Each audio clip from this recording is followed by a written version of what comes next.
Alright guys, I wanted to do a quick tutorial on how to create your character turn sheet using Photoshop.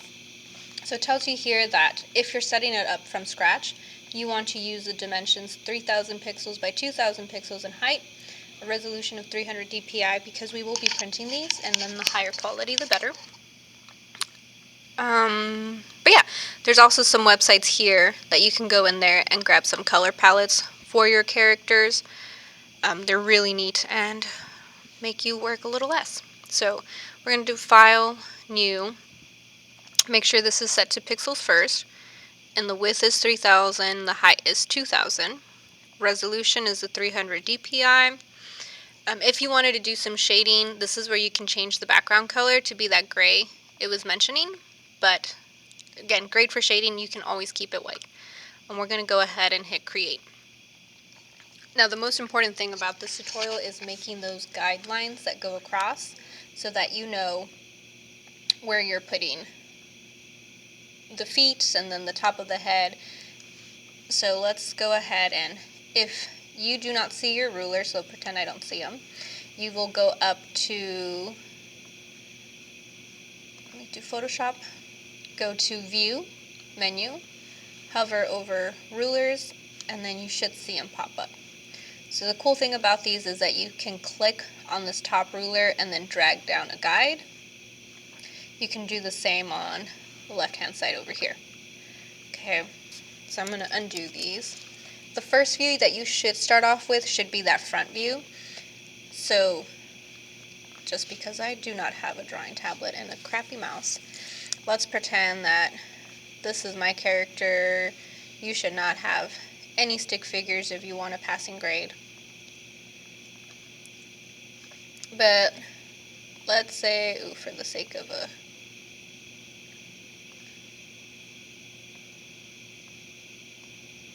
there we go, for the back view, right?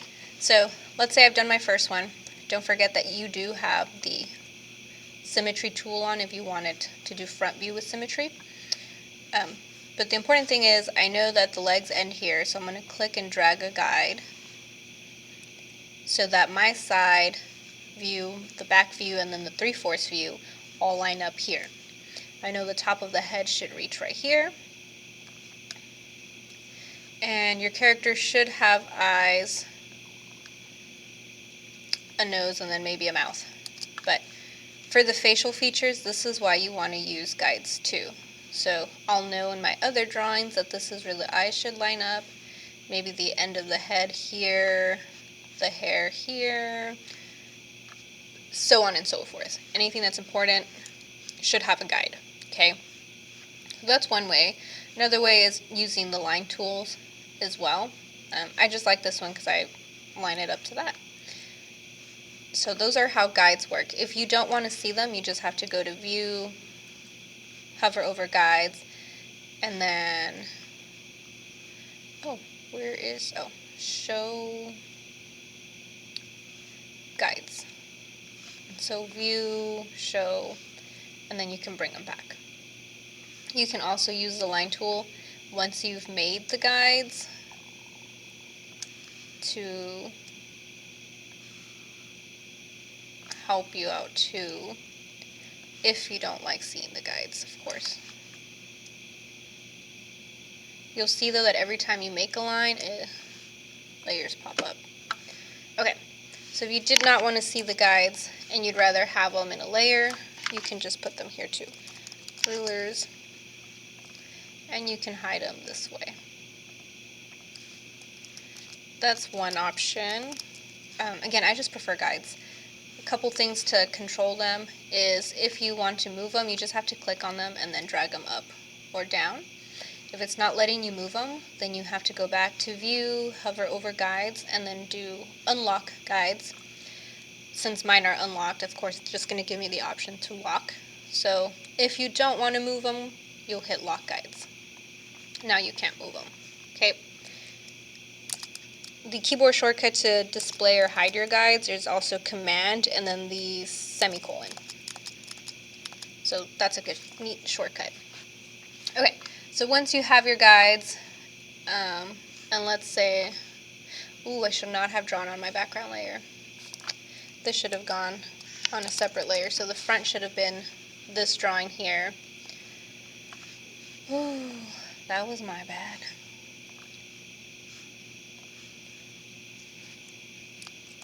Let's try that one more time.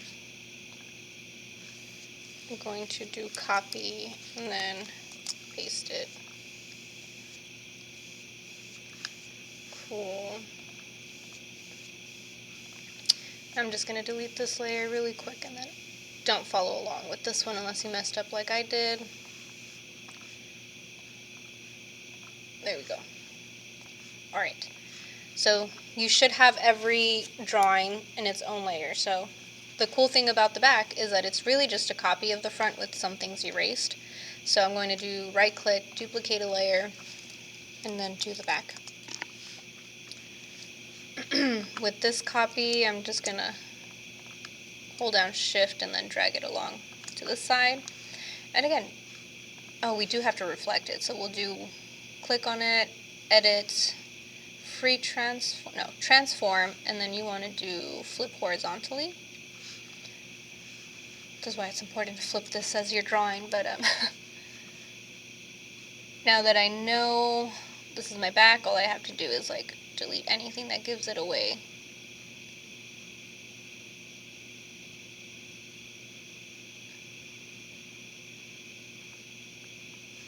And there we go, that's technically the back already. So, neat shortcut for the back. Side view, of course, is going to take you coming in here and then drawing that. My illustrators, I do challenge you to make a 3/4 drawing, since you might finish with the front and side view and back pretty quickly. But it is optional, although it does help because this is so important for an animation project. So yeah, we have front, side, back, 3/4. Okay, expressions, bonus, again for my illustrators, once you have all of your drawings, let's just say this is the side,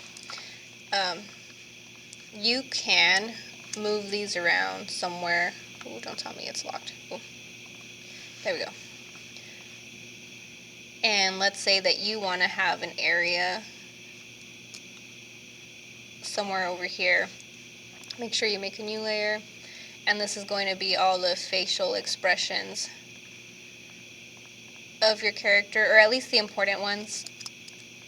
Like if they're always an angry one, it might be something, one of their poses over here. If they have any objects, weapons that are important to the character design, you can maybe draw them somewhere over here. If they're not important, then we don't need to really know about them, right? This is only for things that are important. And then their name should be somewhere on here. Okay, don't forget you're using shape language and color theory to sell us your character. If you don't have time to color in all of the different views, that's okay, so long as your front one is done. I do have some helpful websites for colors. So Coolers with a double O in the middle is a great place to explore some color palettes. Color.adobe is also good. You can either make your own with different color harmonies, or you can go to explore, type in, I don't know, evil, and you will get some pretty nifty color palettes. Same for here. Only thing is with Coolers, you can only use like one word at a time, and it may or may not work. Yeah, not so much for that. But let's say I really like this one, or this one. You can hit these little 3 dots and then do export as an image. And once you've downloaded it as an image, you can come to Photoshop and then just drag and drop the color palette to sample from. Okay, you can leave the color palette here too if you want, because it just adds to the character turnaround. But yeah, that's basically the Photoshop shortcut on setting up this file. Once you have the lines, you can do File, Save As, Character Design. Actually, it should be your last name. and then underscore character design. Leave it as a PSD, that's fine. Make sure you put it in your USB, and then this is what I want you to submit. I'll do another tutorial where you use the template that I provide down here next.